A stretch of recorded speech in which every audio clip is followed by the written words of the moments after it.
할렐루야. 새벽에 나오시느라고 참 고생들이 많으십니다. 어떤 목사님이 그랬대요.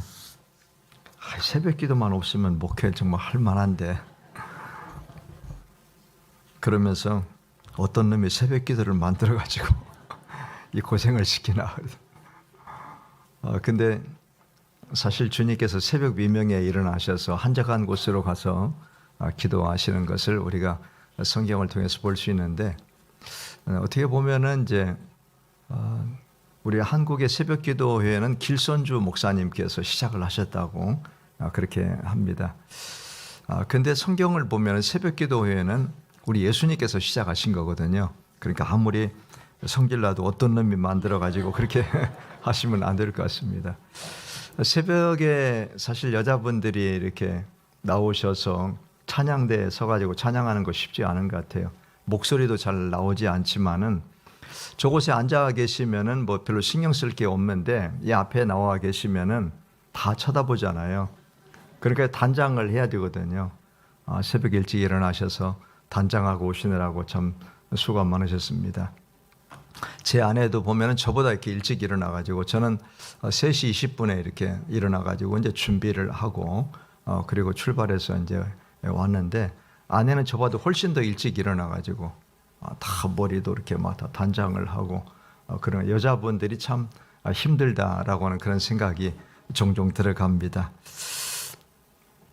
할렐루야. 이 새벽에 은혜를 사모하면서 하나님의 성전에 나오신 여러분 모두에게 사모하는 영혼을 만족하게 하시고, 또 주린 영혼에게 좋은 것 주시겠다고 약속하신 하나님께서 갑절의 은혜 주시기를 주님의 이름으로 축복합니다. 말씀을 통하여서 우리가 이제 은혜를 받아야 되는데, 말씀을 통해서 은혜를 받으려고 하면은 몇 가지를 우리가 이제 좋은 자세를 갖는 것이 중요합니다. 첫째, 이제 하나님의 말씀으로 받아야 됩니다. 따라서 한번 하시겠습니다.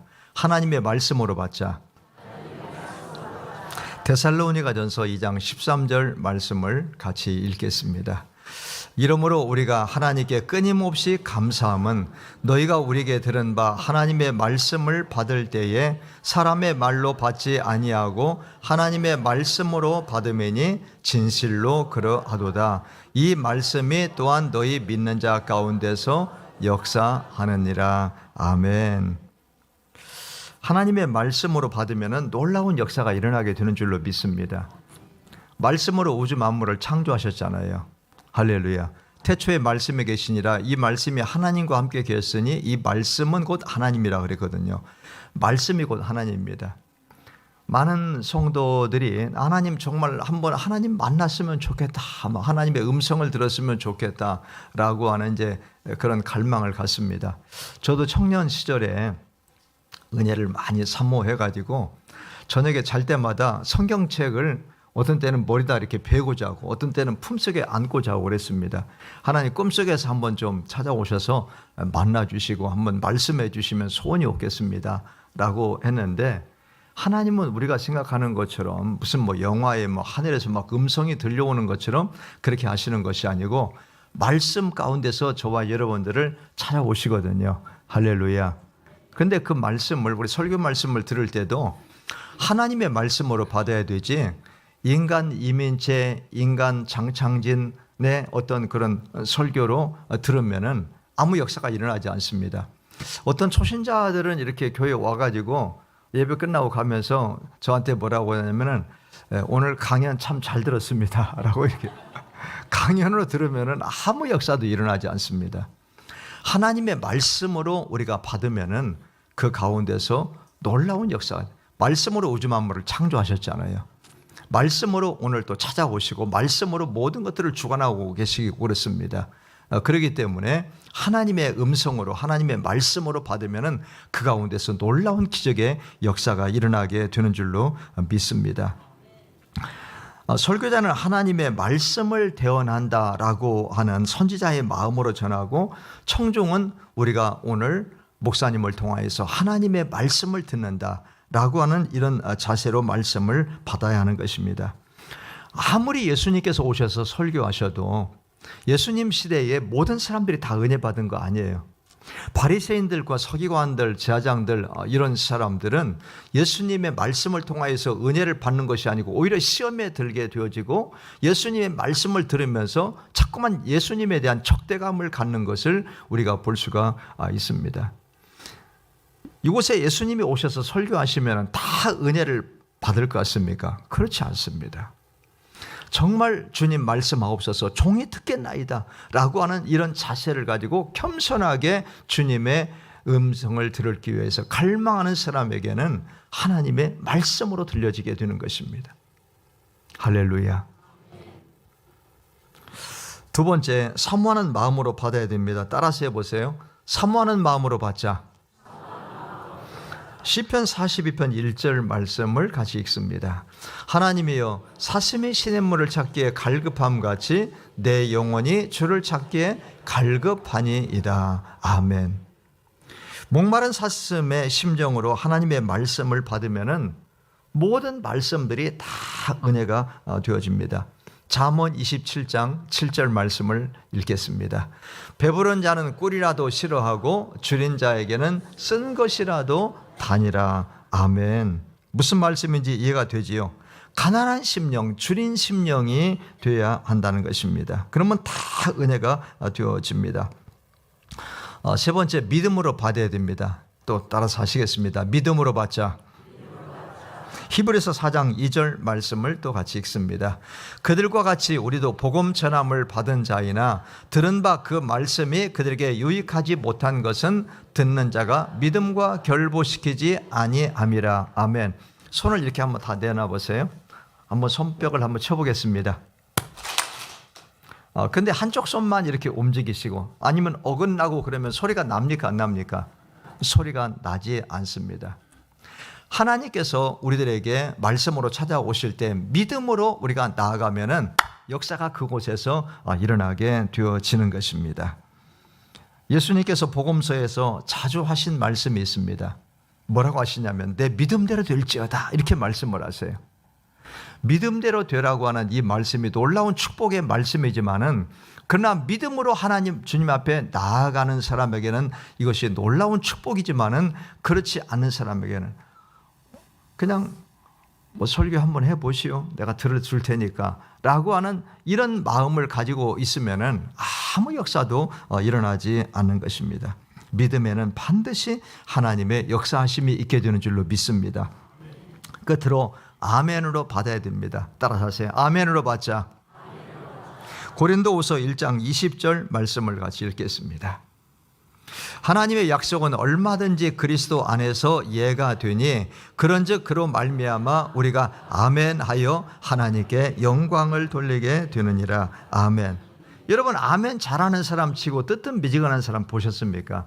아멘 잘하는 사람은요 부정적인 사람이 없습니다. 설교 시간에 아멘 잘하는 교회 치고 침체된 교회가 거의 없습니다.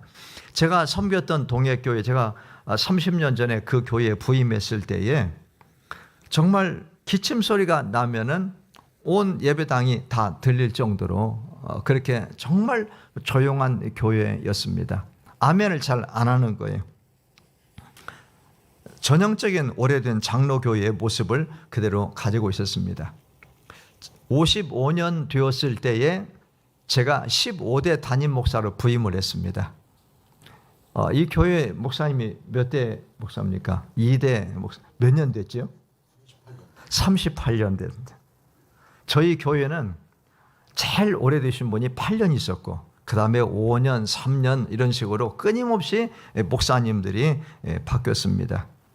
처음에 그곳에 부임했을 때 숨이 막힐 것 같았습니다. 그래서 내가 몇 년만 있으면은 몇 년만 있다가 내가 교회를 떠나야 되겠다라고 하는 그런 생각을 가졌는데 오늘 하나님께서 이곳에 뼈를 묻어라 라고 그렇게 말씀을 하시는 거예요. 그래서 일사각오의 정신으로 끊임없는 변화와 개혁을 추진했습니다. 안 되면 내가 그냥 나보고 나가라고 하면은 내가 교회 떠나면 되지 라고 하는 이런 마음으로 일사각오는 우리 주기철 목사님께서 가졌던 그러는데 사람이 뭐 한 번 죽나? 내가 아직도 젊은 40대인데 내가 겁날 게 뭐 있나? 라고 하는 이런 마음을 가지고 목회를 냈습니다. 정말 중간에 위험한 그런 때도 있었습니다. 그때 강단이 굉장히 육중한 강단이 있었고 큰 강대상이 양쪽에 2개가 있었습니다. 그리고 뒤에 이제 쫙 마치 12보좌처럼 이렇게 의자들이 쫙 있었고 그런데 제가 온누리교회에서 무슨 그 축제 세미나를 할 때 그때 이제 장로님 몇 분하고 우리 안수 집사님, 권사님들을 모시고 이제 서울에 사실 그 당시 온누리교회가 하용조 목사님께서 그 세들백 교회와 그리고 또 시카고에 있는 윌로크릭 교회 이런 교회들을 벤치마킹을 해가지고 한국에서 가장 앞서가는 그런 교회를 만들고 있었습니다. 그래서 그곳에 가서 지금 세상의 교회가 어떻게 변화되고 돌아가고 있는가라고 하는 것을 시골에 계신 분들에게 제가 이제 보여드렸습니다. 그리고 나서 제가 돌아와가지고 일주일 만에 이 강단을 완전히 무대처럼 만들어 버렸습니다. 선임 장로님이 난리가 났어요. 막 화가 나가지고 그래서 제가 그랬습니다. 장로님 처음부터 이렇게 하려고 그런 것은 아닌데 어떻게 하다 보니까 이렇게 됐는데 다시 원위치 시킬까요? 그러니까 기가 막히셨겠죠. 제가 아마 장로였더라도 아마 굉장히 속상하고 화가 나지 않았겠는가 하는 생각이 나중에 들었습니다. 교회가 끊임없이 변화와 개혁을 이루면서 아멘을 정말 잘하는 교회가 되었습니다. 그때 김봉식 목사님 위임식 때 아마 와보셨을 거예요. 어떻던가요? 서울이라든가 대도시에 어디에 내놔도 손색이 없는 너무 멋있는 그런 교회가 되었습니다. 한 20년 전에 리모델링을 완전히 새롭게 다 하고 그리고 끊임없이 교회가 새로워지는 그런 역사들이 일어나게 되는데 아멘을 얼마나 잘하는지 부흥 강사님들이 오시면은 이 교회 부흥하기가 너무 좋다고 너무 편하다고. 왜? 아멘을 잘하니까. 막 말씀을 전할 때마다 뭐 할렐루야 아멘 뭐 믿습니까 막 이런 거 안 해도 교인들이 아멘을 너무너무 잘하는 거예요. 여러분들 기도 시간에도 장로님 기도하시고 대표 기도하시는 분들 기도하고 그럴 때에 중간중간에 아멘으로 여러분들이 꼭 코러스를 넣으셔야 됩니다. 찬양대가 이렇게 찬양 끝나고 나면 아멘 하면서 박수하고 목사님께서 박수 치자 그러면 박수하고 그러는 것이 아니고 하나님께 영광을 여러분 돌리는 것입니다. 할렐루야. 그러면 이 교회가 생동감이 넘치는 아주 다이나믹한 그런 교회로 변화되기 시작할 것입니다. 근데 그러려고 하면은 모든 분들이 다 아멘을 동시에 하는 것이 아니거든요. 제가 우리 교회에 아멘 대장이라고 이름을 붙인 분이 계십니다. 그분이 아멘 하면은 옆에 사람도 같이 놀래가지고 아멘하고 아멘 대장이 있으면 아멘 중장 소장 막 이렇게 쫙 나오거든요. 이렇게 다 그렇게 되게 돼 있습니다. 그래서 제가 그 집사님에게 아멘 대장이라고 하는데 그분이 1부 예배, 2부 예배도 나오세요. 그래가지고 2부 예배 나오고 그분이 아멘을 얼마나 잘하는지 지금은 아멘을 아주 굉장히 잘하는 그런 교회가 되었습니다. 아멘이 무슨 뜻인지 아시지요? 믿습니다. 그렇습니다. 동의합니다. 그렇게 되기를 원합니다. 이런 뜻이에요. 그러니까 여러분들이 설교 말씀을 들을 때 아멘 하면은 그대로 그 축복이 저에게 그대로 임하기를 원합니다 라고 하는 그런 고백이 되는 거예요. 장로님이 기도하실 때 아멘 하면은 저도 그렇습니다. 저도 그 마음입니다 라고 하는 그런 고백을 하게 되기 때문에 장로님만 기도하시는 것이 아니고 아멘 하시는 그분도 함께 하나님 앞에 같이 기도하는 시간이 되어지는 것입니다. 찬양대가 찬양할 때 아멘을 여러분들이 하시게 되면은 찬양대 이 찬양이 여러분들의 찬양이 되어서 하나님의 보좌를 움직이는 놀라운 역사가 일어나게 되는 줄로 믿습니다. 복습을 한번 해보겠습니다. 하나님의 말씀으로 받자, 사모하는 마음으로 받자, 믿음으로 받자, 아멘으로 받자. 할렐루야. 이렇게 하면 반드시 놀라운 은혜의 역사가 일어납니다. 하나님께서 애굽에게 10가지 재앙을 쏟아 부으심으로 인하여서 바로가 손발 다 들고 그리고 이스라엘 백성들을 해방시킴으로 인하여서 기쁨으로 출애굽을 하여서 가나안을 향해서 가고 있던 이스라엘에게 사람의 힘으로 어떻게 해결할 수 없는 거대한 난관이 가로놓였는데 그것은 바로 홍해 바다였습니다. 애굽의 바로는 그 많은 노예들을 다 풀어주고 나서 억울해서 견딜 수가 없는 거예요. 피라밋을 세우고 스핑크스를 세우고 수많은 건축물들을 만드는데 그 수많은 그런 노예들을 품삯도 주지 아니하고 공짜로 부리고 있었는데 그 노예들을 다 풀어주고 나서 억울해가지고 견딜 수가 없는 거예요. 그래서 군대를 이끌고 병거와 기병들을 이끌고 이스라엘 백성들의 뒤를 쫓아왔습니다. 그런데 앞에 홍해 바다가 놓여 있는데 뒤에 애굽 군대의 말발굽 소리가 들려오면서 광야에 막 먼지가 일어나면서 수많은 군대가 뒤쫓아 오는 것이었습니다. 그러자 이스라엘 백성들이 아우성을 치기 시작을 하고 원망을 합니다. 애굽에 매장지가 없어서 우리를 이곳에 광야에 묻으려고 이곳으로 데리고 왔느냐라고 말도 안 되는 소리를 하면서 모세를 향하여서 원망하며 부르짖었습니다. 이에 대해서 하나님께서 모세로 하여금 하나님의 주신 지팡이로 홍해 바다를 향하여서 내밀어 갈라지게 하사 이스라엘 백성들로 하여금 바다를 육지같이 그렇게 건너게 하시고 뒤쫓아 오던 애굽의 군대는 홍해 바다 속에 다 수장을 시켜버렸다라고 하는 것이 오늘 14장의 내용입니다. 오늘의 말씀은 우리 하나님께서는 천지 만물을 주관하시는 절대자시라고 하는 것과 당신의 백성이 곤경에 처해 있을 때 결코 모른 척하고 그냥 놔두시는 분이 아니다라고 하는 사실을 우리들에게 잘 보여주고 있습니다. 또한 하나님의 기적과 영광은 때때로 인간이 막다른 골목이라고 생각을 하면서 나는 이제 끝났구나, 이게 한계 상황이구나 라고 하는 이런 생각을 하고 절망하고 있을 때에 그때 하나님의 놀라운 역사가 나타난다라고 하는 것을 성경은 우리들에게 잘 보여주고 있습니다. 여러분, 하나님께 절망이라고 하는 단어가 존재할까요?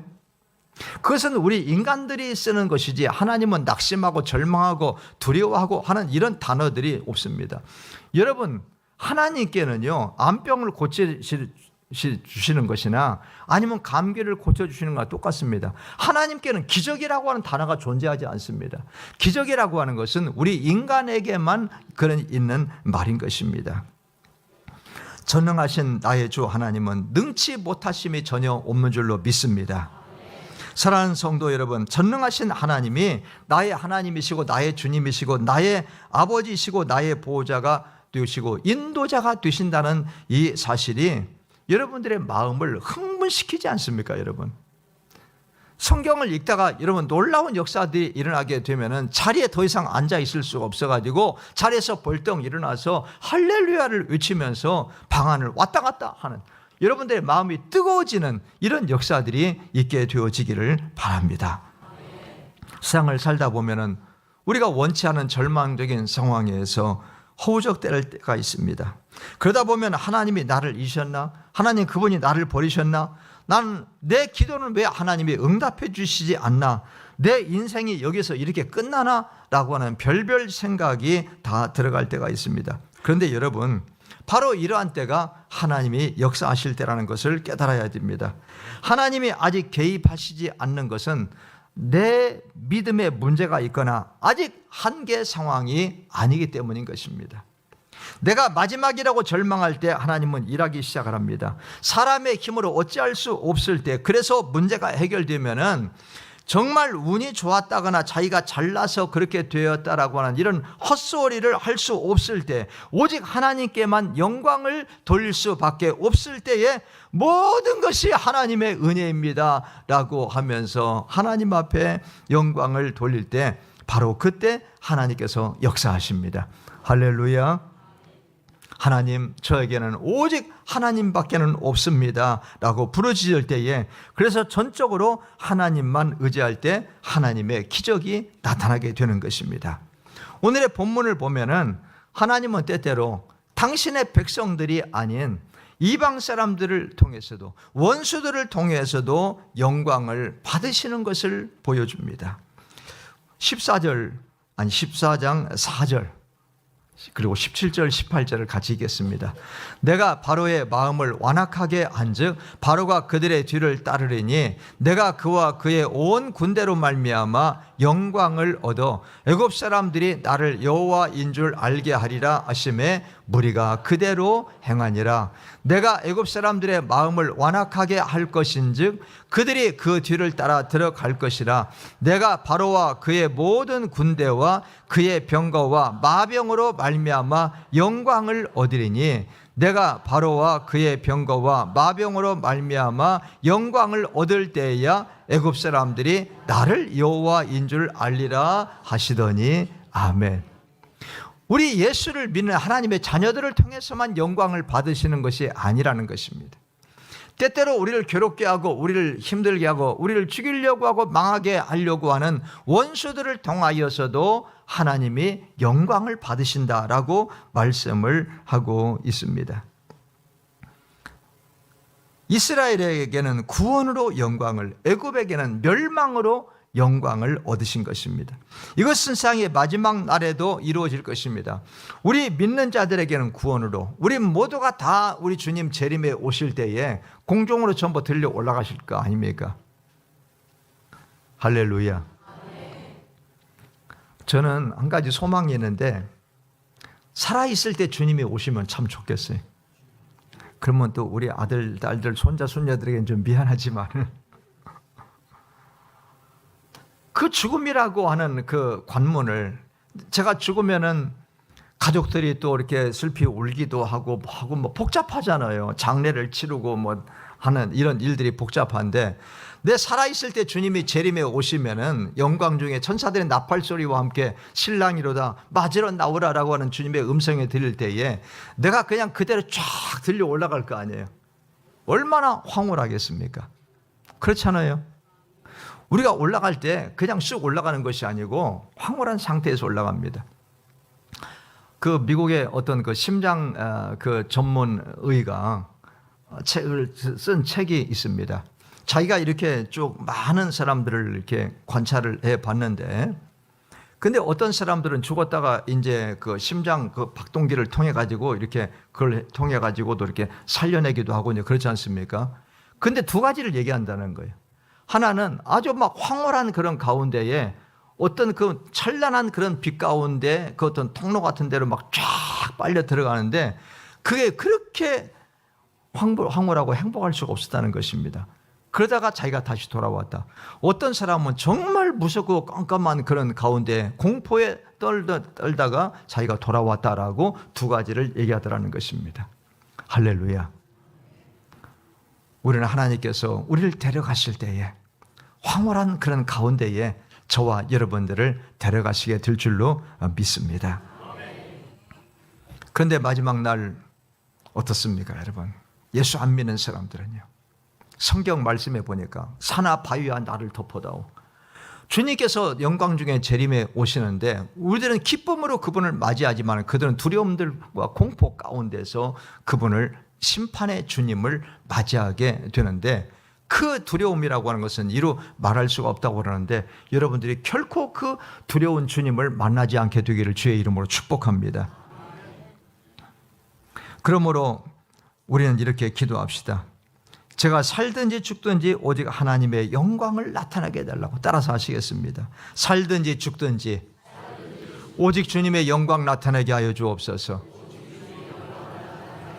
이사야 43장 7절 말씀을 같이 읽을까요? 없나 보네요. 내 이름으로 불려지는 자 곧 내가 내 영광을 위하여 창조한 자를 오게 하라. 내가 그를 지었고 그를 내가 만들었느니라고 하십니다.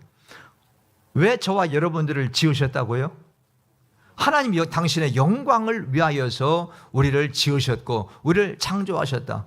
우리 왜 예수를 믿게 해주셨을까요? 하나님의 영광을 위해서는 것입니다. 우리는 영광을 나타내기 위하여서 지음받았고 구원을 받았습니다. 그러므로 우리의 삶의 목적은 하나님의 영광을 위하여가 되는 것입니다. 할렐루야. 학생이 공부하는 것도, 그리고 또 직장인 출근을 하는 것도, 내가 무엇을 결혼하는 것도, 자녀를 낳아 기르는 것도 모든 것이 하나님의 영광을 위하여서가 되어야 하는 것입니다. 이것이 우리 그리스도인의 삶입니다. 여러분 지금까지 무엇을 위해서 살아왔습니까? 여러분 자신의 삶을 한번 돌아보시기를 바랍니다. 만일 우리 목회자들이 교회를 부흥시키고 내가 유명한 목사가 되어서 그래서 내가 사람들로부터 내가 높임을 받아야지라고 하는 이런 마음을 가지고 교회 부흥을 위하여서 애쓰고 있다라고 하면 그건 잘못된 거예요. 하나님의 영광을 위하여서. 여러분들이 모든 일들을 하는 것도 역시 마찬가지인 것입니다. 하나님의 영광과 상관없이 살아왔다라고 하면은 여러분의 인생 잘못 산 것입니다. 세상적으로 볼 때는 성공했다 할지라도 잘못된 목적을 위해서 살았다면 그 인생은 실패한 것이잖아요. 제델백 교회의 릭 워렌이라고 하는 그 분이 목적이 이끄는 삶이라고 하는 그런 제목으로 책을 썼습니다. 우리의 삶은 그냥 살아가는 것이 부평초같이 사는 것이 아니고 분명한 예수를 믿고 나서는 목적이 있어야 되고 그 목적이 이끄는 삶을 살아야 한다라고 하는 것입니다. 성경적인 목적이 이끄는 삶, 신앙적인 목적을 위한 삶만이 하나님 앞에서 칭찬을 받게 될 것입니다. 지금까지는 어떻게 살아왔더라도 이제부터는 여러분들이 그렇게 살지 마시고 하나님의 영광을 위하여서 목적이 이끄는 삶을 살아가시기를 주의 이름으로 축원합니다. 고린도전서 10장 31절 말씀을 읽습니다. 그런즉 너희가 먹든지 마시든지 무엇을 하든지 다 하나님의 영광을 위하여 하라. 아멘. 우리 예수를 믿는 사람들은 술 마시거나 담배 피거나 그러면 안 된다라고 그렇게 생각을 하잖아요. 술 마신다고 지옥 갑니까? 담배 핀다고 지옥 갑니까? 그렇지 않습니다. 근데 저 어릴 때 그렇게 배웠어요. 제가 주일학교 다니고 그럴 때 술 마시고 담배 피우고 그러면은 지옥 가는 걸로 생각해요. 근데 제가 존경하는 우리 선생님이, 초등학교 선생님이 담배를 너무 잘 피시는 거예요. 그리고 술을 좋아하셔요. 그래서 내가 가지고 우리 선생님 지옥 가면 어떨까? 얼마나 걱정을 많이 하는지 모릅니다. 이 순진한 마음에. 여러분, 술 마신다고 해서 지옥 가는 거 절대 아닙니다. 지옥 가기 때문에 술을 안 마신다. 그건 잘못된 신앙입니다. 여러분들이 만약에 술을 딱 하고 하나님의 영광을 위하여 딱 그러고 딱 마실 수 있으면 마시세요. 괜찮습니다. 담배를 딱 꺼내가지고 딱 이렇게 하면서 불을 딱 붙이면서 주님의 영광을 위하여 딱 이러면은 피셔도 괜찮습니다. 그 정도 믿음이라고 하면 술, 담배가 뭔 상관이 있겠습니까, 여러분? 주님의 영광을, 근데 담배 피면서 주님의 영광을 위하여 이런 분 보셨습니까? 술 마시면서 주님의 영광을 위하여 딱 그러면서 마시는 분들 보셨습니까? 안 되는 거예요. 그러니까 우리는 이것을 먹고 마시면 안 되는 것입니다. 다른 모든 일도 마찬가지입니다. 주님의 영광을 나타내는 것이 아니고 주님의 영광을 가리는 일이라고 하면 결코 해서는 안 되는 것입니다. 할렐루야. 또한 오늘의 본문은 하나님은 당신의 백성을 위하여서 싸우시는 분이라고 하는 것을 분명하게 보여줍니다. 애굽의 군대가 이스라엘 백성들을 뒤쫓아서 홍해 바다까지 뒤쫓아 들어왔습니다. 그러자 하나님께서 구름 기둥을 이스라엘 백성들의 뒤로 보내셔서 이스라엘과 애굽 군대 사이를 갈라놓았습니다. 그 구름이 칠흑 같은 그런 먹구름이 되어서 한치 앞을 내다볼 수 없도록 만드신 것입니다. 19절과 20절을 같이 읽겠습니다. 이스라엘 진 앞에 가던 하나님의 사자가 그들의 뒤로 옮겨가매 구름 기둥도 앞에서 그 뒤로 옮겨 애굽 진과 이스라엘 진 사이에 이르러 서니 저쪽에는 구름과 흑암이 있고 이쪽에는 밤이 밝음으로 밤새도록 저쪽이 이쪽에 가까이 못하였더라. 아멘. 본래 구름 기둥은 뭐하러 나타난 거예요? 이스라엘 백성들을 인도하고 낮에는 뜨거운 햇빛을 가려주시기 위하여서 나타났던 것인데 여기서는 적들을 막아주시고 이스라엘을 돌봐주시는 데 사용이 되었습니다. 이스라엘 백성들이 홍해를 다 건너갈 동안 하나님은 구름으로 적들을 어둡게 하시고 병거와 기병들의 모든 것들을 다 바퀴를 막 벗겨버리시고 난장판이 되게 하셨습니다. 그러자 애굽의 군인들이 뒤늦게 이스라엘의 하나님이 역사하고 있구나, 빨리 도망을 가야 산다라고 하면서 방향을 바꾸어서 도망을 가려고 하는데 모든 것이 뒤엉켜가지고 도망칠 수가 없었습니다. 24절 25절을 또 읽습니다. 새벽에 여호와께서 불과 구름 기둥 가운데서 애굽 군대를 보시고 애굽 군대를 어지럽게 하시며 그들의 병거 바퀴를 벗겨서 달리기가 어렵게 하시니 애굽 사람들이 이르되 이스라엘 앞에서 우리가 도망하자 여호와가 그들을 위하여 싸워 애굽 사람들을 치는도다. 아멘. 그러는 사이에 이스라엘 백성들이 다 건너가자 하나님께서 모세에게 바다를 향하여서 지팡이를 내밀라고 하셨습니다. 그러자가 바다가 다시 본래대로 돌아가므로 모조리 몰살을 당해버리고 말았습니다. 26절에서 28절을 또 읽습니다. 여호와께서 모세에게 이르시되 내 손을 바다 위로 내밀어 물이 애굽 사람들과 그들의 병거들과 마병들 위에 다시 흐르게 하라 하시니 모세가 그 손을 바다 위로 내밀매 새벽이 되어 바다의 힘이 회복된지라. 애굽 사람들이 물을 거슬러 도망하나 여호와께서 애굽 사람들을 바다 가운데 엎으시니 물이 다시 흘러 병거들과 기병들을 덮되 그들의 뒤를 따라 바다에 들어간 바로의 군대를 다 덮으니 하나도 남지 아니하였더라. 아멘. 제가 어릴 때 우리 고향에 영화가 하나 들어왔는데 10개라고 하는 영화가 들어왔습니다. 찰턴 헤스턴인가라고 하는 분이 그 모세 역할을 했는데, 이제 그 영화를 보면은 그 바다가 물이 막 휘가마 이렇게 올라가 가지고 벽을 만듭니다. 그리고 물은 막 계속 요동치는데 안으로 들어오지 않죠. 이스라엘 백성들이 거기를 육지같이 이렇게 쭉 건너는데 그 뒤를 쫓아오던 애굽의 군대가 거기에 완전히 수상이 될 때 막 우리는 막 박수를 치고 난리가 났습니다. 교회가 단체로 이제 그때 영화를 동네 그 극장에 갔었는데 어릴 때에 그 보았던 그 장면이 너무너무 막 생생한 거예요. 영화가 어떤 때는 이 성경을 읽을 때 평면적으로 읽게 하지 아니하고 입체적으로 이것을 이렇게 우리로 하여금 경험하게 만들어주는 그런 좋은 역할을 하는 것 같습니다.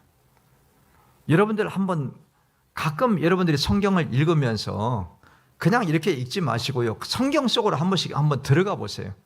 들어가서 그 장면, 내가 그때 이스라엘 백성이었다. 그때 내가 모세였다라고 하는 이런 마음을 가지고 여러분들이 읽으시면요, 그렇게 막 마음이 뜨거워지고 감격하고 그렇습니다. 여러분,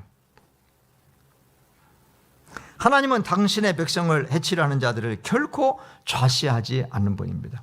여러분 성경을 보세요. 아브라함이든지 이삭이든지 야곱이든지 아니면 다윗이든지 그 당신의 사랑하는 자들을 해치고 죽이려고 하는 자들 어떻게 하십니까? 모조리 그들이 다 죽고 망하는 것을 볼 수가 있습니다.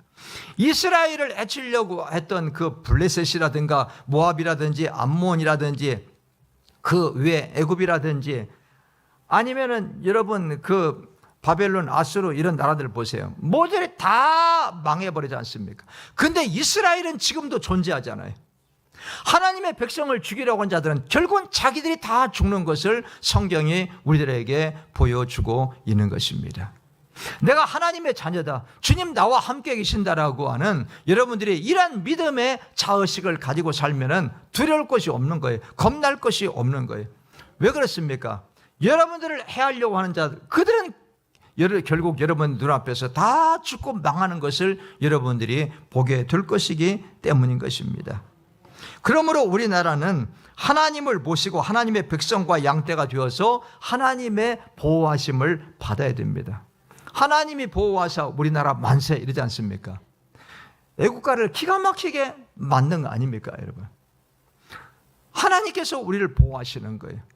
그렇기 때문에 주님 오실 때까지 우리나라 결코 망하지 않습니다. 북한이 아무리 핵을 만들고 미사일을 만들고 별짓을 다 한다 할지라도 주변에 중국, 러시아, 일본 모든 나라들이 둘러진치고 우리를 삼키려고 하지만은 우리나라 결코 망하지 않습니다. 하나님께서 보호하시는 나라이기 때문에 그렇습니다. 그리고 수많은 그리스도인들이 새벽마다 일어나서 하나님 앞에 기도하잖아요. 나라와 민족을 위하여서 기도하지 않습니까? 근데 어떻게 이 나라 이 민족이 망하도록 그렇게 놔두겠습니까? 결코 망하지 않을 것입니다. 이스라엘이 하나님을 절대적으로 믿고 섬길 때 어느 누구도 그들을 괴롭게 하지 못했던 것입니다. 히스기야 왕 때 아수르 제국의 사네립이 수많은 대군을 이끌고 완전히 예루살렘을 포위했습니다. 히스기야가 하나님 앞에 나가서 기도합니다. 하나님께서 그 기도를 들으시고 온 이스라엘 백성들의 부르짖음을 들으시고 하룻밤 사이에 18만 5천 명을 완전히 다 쓸어버렸습니다. 그리고 나서 사내립이 자기의 본국으로 돌아가가지고 그 신전에서 엎드려 있다가 부하들에 의하여서 암살을 당하고 비참하게 끝을 맺고 있는 것을 성경이 우리들에게 증언해주고 있습니다. 홍해바다의 기적은 하나님의 은혜와 함께 모세의 믿음의 기도, 하나님의 말씀에 대한 순종이 있었기 때문에 일어났습니다. 13절과 14절을 같이 읽겠습니다. 없습니까? 자, 그럼 우리 본문을 같이 성경 본문을 읽습니다. 모세가 백성에게 이르되 너희는 두려워하지 말고 가만히 서서 여호와께서 오늘 너희를 위하여 행하시는 구원을 보라. 너희가 오늘 본 애굽 사람을 영원히 다시 보지 아니하리라. 여호와께서 너희를 위하여 싸우시리니 너희는 가만히 있을지니라. 아멘. 참 기가 막힌 말씀입니다. 여호와께서 너희를 위하여 싸우실 것이다. 너희는 가만히 있어서 하나님이 어떻게 역사하시는지 그것을 보라 라고 그렇게 외쳤던 것입니다. 백성들의 아우성에도 불구하고 그는 조금도 위축되지 않았고 담대하게 외쳤습니다. 하나님에 대한 절대적인 신뢰가 있었기 때문이었습니다. 우리도 어떤 일을 만나도 두려워 떨지 말고 담대합시다. 전능하신 하나님이 나와 함께 계시고 하나님이 나의 하나님 되심을 잊지 마십시오. 각 가정마다 이러한 믿음의 장부가 있어야 하는 것입니다. 가장이 어떤 가운데 있어도 두려워하지 말자. 하나님이 역사하신다. 하나님의 때를 기다리자라고 하면서 여러분 그렇게 말씀하시기 바랍니다. 만약에 남편이 예수를 안 믿는다든지 교회를 따라 나와도 아내 따라서 겨우겨우 나온다면 아내가 믿음의 가장이 되어서 그렇게 외칠 수 있어야 되는 것입니다. 지금 굉장히 사업이 힘들고 어렵고 그런 가운데 있어서 남편이 완전히 날마다 술을 마시면서 낙심하고 있을 때 믿음의 아내가 이야기를 해주잖아요. 여보 걱정하지 마세요. 내가 새벽마다 나가서 당신을 위해서 기도하고 있는데 하나님이 당신을 반드시 도와주실 것입니다 라고 담대하게 믿음으로 외칠 수 있는 믿음의 아내들이 되시기를 주의 이름으로 축원합니다. 교회도 이러한 믿음의 장부들이 있어야 되는데 장로님들과 안수집사님들 그리고 또 우리 권사님들, 기관장님들, 중직자들이 이러한 역할들을 해 주시기를 바랍니다. 모세가 백성들에게 외친 후에 하나님께 부르짖었습니다. 15절을 읽습니다. 여호와께서 모세에게 이르시되 너는 어찌하여 내게 부르짖느냐 이스라엘 자손에게 명령하여 앞으로 나아가게 하고 아멘. 모세가 하나님께 부르짖자 하나님께서 너 언제까지 그렇게 기도만 하고 있을 거냐 라고 하시면서 내가 너에게 준 권능에 지팡이가 있지 아니하느냐 그것으로 기적을 행하라고 하셨습니다. 여러분 때로는요 기도만 하고 그냥 가만히 앉아 있으면 안 됩니다. 하나님께서 역사하시는구나 함께 하시는구나 라고 하는 확신이 오면은 자리에서 일어나시고 그리고 여러분들이 움직이시기를 바랍니다. 왜냐하면은 그래야 하나님이 그 가운데 역사하시거든요. 가서 거래처도 만나고 가서 하세요. 그러면서 주님 역사하심을 믿습니다 라고 하면서 여러분들이 행하시면 되는 것입니다. 하나님은 모세를 통해서 기적을 행하심으로 백성들 앞에서 모세의 권위를 세워주시려고 하셨던 것입니다. 모세는 가만히 있는데 홍해바다가 쫙 갈라지면은 이스라엘 백성들이 모세를 귀하게 여기지 않잖아요. 그래서 모세를 통하여서 반드시 하나님이 역사하시는 걸 볼 수가 있습니다. 왜냐하면 하나님께서 세우신 이스라엘의 지도자이기 때문에 그의 권위를 세워주시는 것입니다. 31절 말씀을 같이 읽겠습니다. 이스라엘이 여호와께서 애굽 사람들에게 행하신 그 큰 능력을 보았으므로 백성이 여호와를 경외하며 여호와와 그의 종 모세를 믿었더라. 아멘. 이 이적을 통하여서 하나님을 믿고 그리고 모세가 하나님의 종이구나 라고 하는 사실을 확실하게 믿었다는 것입니다. 그러니까 그 전까지는 모세를 온전히 믿지를 못했는데 홍해 기적을 통하여서 온전히 믿게 되었다는 것입니다.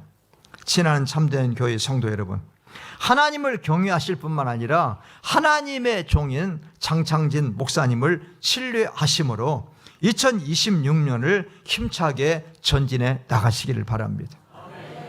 목사님께서 깃발을 딱 들고 나를 따라오세요 라고 하면은 여러분 그 뒤를 따라가는 거예요. 여러분 우리가 해외여행을 가잖아요. 뭘 열심히 봐야 돼요? 예, 깃발. 누구의 깃발? 가이드의 깃발을.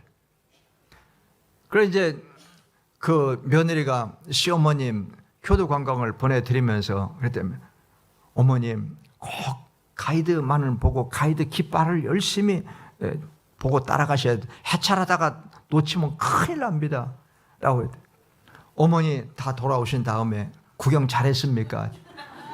가이드 깃발만 보고 왔다 그러더래요. 여러분 목사님이 쳐드는 깃발을 보시고 목사님의 뒤를 따라가시면은 가나안 땅에 확실하게 영적인 가나안 하나님 나라에 무사히 도착하게 될 줄로 믿습니다. 주변에 누가 뭐라고 해도 여러분 거기에 신경 쓰지 마시기를 바랍니다. 어떤 때는 뭐 신천지 이런 이상한 인간들이 와가지고 뭐 어디 뭐 신령한 뭐 누가 있는데 뭐 성경 여러분 그런 거에 속지 마세요. 여러분의 목사님들만 여러분들이 열심히 따라가시면 되는 것입니다. 여러분 앞을 홍해바다와 같은 장애물이 가로막는다 할지라도 믿음으로 돌파하셔서 기적의 주인공, 축복의 주인공, 간증의 주인공이 되어서 하나님 앞에 영광 돌리는 한 해가 되시기를 주님의 이름으로 간절히 축원합니다.